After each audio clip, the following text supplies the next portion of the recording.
What's up my loves, my name is Paige, this is Paige with Paige, and today we're going to be talking through my October TBR.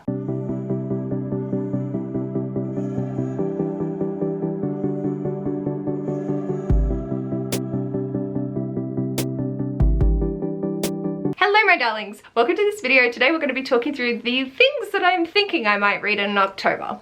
I have a few readathons up my sleeve that I'm thinking of participating in, but just sort of been in this planning mood with all my different reading challenges that I would like to complete by the end of the year. So I've created this pile of possibilities that will best serve my goals to hit all the reading challenges that I would like to, and we'll just see where the month goes. So I'm in this very much state of uncertainty, and with Sufferathon and Seasonathon still ongoing, I don't exactly know where I'm going to be by the end of this month. So I've put together this list. It is fulfilling a lot of my bookish peeps, Bookymon, and then the TBR Knockout, Buzzwordathon, and Year in Audio. So let's talk through the things and we'll go from there. So the first book on my list is for my book all revisited, which you all kindly voted on. So we had 4 votes for Honeycomb by Joanne M. Harris, 6 votes for Beasts of Prey by Ayana Gray, 9 votes for Nature of Witches by Rachel Griffin, and 13 votes for 4 by Veronica Roth, which will be finishing off the Divergent series. This is a collection of stories told from 4's perspective, I think. So I'm just gonna go in. You all were very kind in telling me to finish off this series. That's what I've decided to do. Then for my bookish peeps, I don't own a single one of these anymore. I don't think I have any left that I own. No. Not a single one. So for that I do need to read 2 volumes of Soul Eater, so I will be reading volume 2 and 3 and continuing on with this. I read this more towards the beginning of the year I think, and just haven't prioritized it. So now I need to read 2 a month to actually get through this for Ren's challenge of reading 7 of them. I can do it, I can do it. They're manga, I believe in myself. But we have 2 every month for the rest of the year. I might change my mind and decide to binge them all next month. I don't know. But at the moment, if I just structure it out 2 a month, my brain likes that a lot more. The next is continuing on with the Thursday Meta Club and reading The Bullet That Missed by Richard Osman. I have read the first 2 and adored this series so much. So continuing on with Brittany's challenge, this will be the final book for their challenge. I know that there is one more after this, but I technically don't have to read that one this year to have completed the challenge. It will get me caught up on a series which I very much need. So, you know, the 4th one might make an appearance, but for Brit's challenge, this is the last book that I need to read for it, and I'm very excited to continue on with these characters, and everyone's telling me that the last one's going to break me, so now I'm even more apprehensive, and it's a great time. I really love having my soul crushed underneath me. And then The Iron Queen by Julie Kagawa, and this is the 3rd in the Iron Phase series. So I think I can't read from this far away, but I think I need to do 1 for October, 1 for November, and then 2 for December, or however I decide to structure it. But that's what I've gone with for the moment. So getting 1 on the list to read these. I've been having fun listening to the audiobooks, and so I'm going to continue doing it that way. And those are like the main things I need to just slot in. I also, with this TBR, am currently not at what my average pages per month anyway. So I would also really like to focus on some of Kara's fan fiction, because I am very far behind from where I should be to be able to complete this list, considering I've done all the small ones. So I really need to make that a priority, so having a smaller TBR gives me some opportunity to be able to do that. Because I keep procrastinating on it, because I just read it at the hairdresser apparently. I will be going to the hairdresser, so that will be helpful, but I need to read more than just what I get through at the hairdresser. I also have Erin's life challenge, which is to read a book that has aliens in it but is set on Earth, and I have gone with one of the recommendations that they gave in the Bookish Peeps video, and that is Roadside Picnic. I have no idea, not a single idea what this is about, absolutely nothing. I know that I cannot pronounce the author's names. It's a vintage classic masterwork sci-fi. That's all I got, but that's the one on the list. My library actually has it, so I'm gonna get it from the library and read this. I'm very curious to see how this goes. I trust Erin's recommendations, so it's going to be an interesting time, but I'm going in completely blind. I also, for A Year in Aldia, need to read a book with the house as the protagonist. I can't remember quite what the prompt is structured, but for that, Jacqueline from Jaxie Jax Reads and I were going to read A House with Good Bones by T. Kingfisher, and I'm so excited to get to this. I love T. Kingfisher so much, so I cannot wait. It's going to be spooky, it's going to be atmospheric. I am just here for it, and I think having it as a buddy read is going to be an excellent choice, because if it creeps me out, then I have someone to message my panic throughout. So I just, I can't wait. I'm so excited to finally get to this. It's been on my want to read since I think it came out, so about time that I finally pick it up, and I can't wait to do it with Jacqueline. So for TBR Knockout, that is to read a spooky book, and whilst it's not on my TBR, we'll see if I read anything else. The other prompt is a cozy mystery, and the first book in this series came up on the Storygraph Challenge. Ash and I both gave it questioning eyes, but the book that I'm going to read for a cozy mystery is Everyone on This Train is a Suspect. I went to read Everyone Wants to Read the Sequel as the title. No, this is the proof. It's a locked room mystery. I don't know how well this would be considered a cozy series, but we're going to go for it and continue on with this. This is on my TBR from Ash's shelves, so I'm very excited to continue on with the series.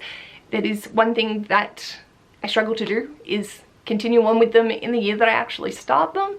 So I'm proud of myself for this, and then I'll just have a little Christmas novella to be all caught up. But again, going in blind, you don't come to my channel for a synopsis, please, I beg of you. I can't give it to you. I prefer going into my books absolutely blind, and yeah, it's on a train. That is the information I can provide. For the buzzword is relationships, so mother, daughter, aunt, any of those relationship terms. And I did pick up a proof from Ash's work, which is Daughter of Chaos by A.S. Webb. The first in the Dark Pantheon series, so I would be starting another series, but it looks so interesting. I believe we're following ancient Greece mythology. Looks like a human sacrifice and trying to murder the gods. I'm so curious to see how this goes. This is an utter stunning cover. I don't know what the final copy will look like, but goddamn. And yeah, I picked this up so it would be good to continue with the books that I have acquired this year, but also it's the first book in a series, but I will be caught up. So yay. This was like one of the very few options I had on my shelves for a relationship that is specifically one that was mentioned. The other one that I'm thinking is Arch Enemy by Frank Beddor. This is the last in the Looking Glass Wars, and I have been procrastinating on this because I'm nervous, but I'm really excited to get to it. I just haven't.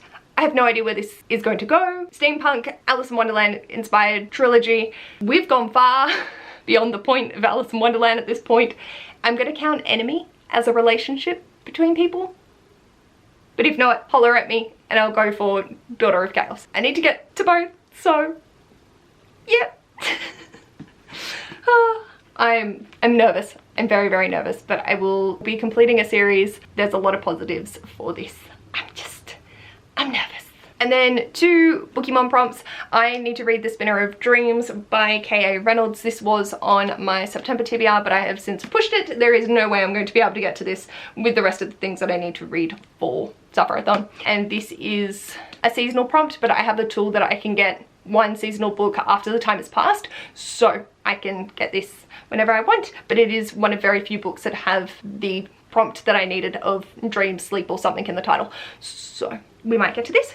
And then also The Midnight Girls by Alicia Jasinka, and this is one of Merv's favorite, so ticking off that. Very excited. Not sure anything else about it. I can't remember where I picked up the recommendation for it. I just heard that it was sapphic, I think, and that's all I need. Oh, there's a pronunciation guide. That's cool. Meredith loves it. Happy to put it on the list. So this plus A House of Good Bones, Roadside Picnic, Iron Queen, 2 volumes of Soul Eater, and The Bullet, the Mist are my potentials for October. I'm excited about this list. I'm also very apprehensive, very nervous. So I also thought, because I was in this sort of decision paralysis-y sort of way, I would again randomize another series. So this worked really well. Last time I ended up catching up with Singing Hills Cycle and the Hangman series, so I thought I would just do it again. I don't have to read these. Obviously my TBR is completely flexible to what takes the mood, or if readathons decree otherwise, then we can do that. I thought I would just see how we go. If it's light green or red, I may scream. Fuck. Shit. Oh, I have a feeling I know exactly what this is because the TBR gods are haunting me with this. Fuck. So the green and the red are my two oldest years for when I started these series. Oh, fuck. Why is it like this? Oh, I don't think it is the one that I thought it was. Excellent. Nope, that's upside down. What are you? Oh! Okay, well, that's unfortunate for my page goal, but easy to complete, and that will be finishing off a series. So this is the Tensorent series by Neon Yang, and I just need to read The Ascent to Godhood, and that will finish off that series. They're all novellas. This jar has been freakishly kind to me. It gave me 2 novella series. I actually can keep that out because there isn't more in the series to go back. Yeah, 2 novellas and then one I needed to do for Bookish Peeps. Thank you. I don't need to cleanse you with sage, I need to cleanse my dice. Wasn't expecting that, not mad at it. Will really help get one of those older series off my TBR. Doesn't add too much to the page count. Doesn't help with the over 60% being over 300 pages, but that's fine. None of my goals really overlap at the moment anyway, and we'll complete a series. So yeah, that's worked out really well. Huh, rightio, sounds good to me. This, the other things I mentioned, and now the Ascent to Godhood, why is that word so hard for me to pronounce, by Neon Yang, are going to be my TBR for October. Love it. This feels much better. I feel very good now. Excellent. Decisions made. Let me know in the comments what you're hoping to get to in October. What readathons are you participating in? I am very excited for Fablen and TBR Harvest. Spookoplathon. I haven't really decided what I'm doing for any of those at the current time of filming, but I wanted to film this because I was starting to stress. Decisions made, we can work with this, we can do whatever I need to. Let me know anything you want to let me know in the comments down below, and if you like this video, feel free to give it a big thumbs up, and if you'd like to see more of this mess, feel free to subscribe. I'll hopefully see you in my next video. Bye!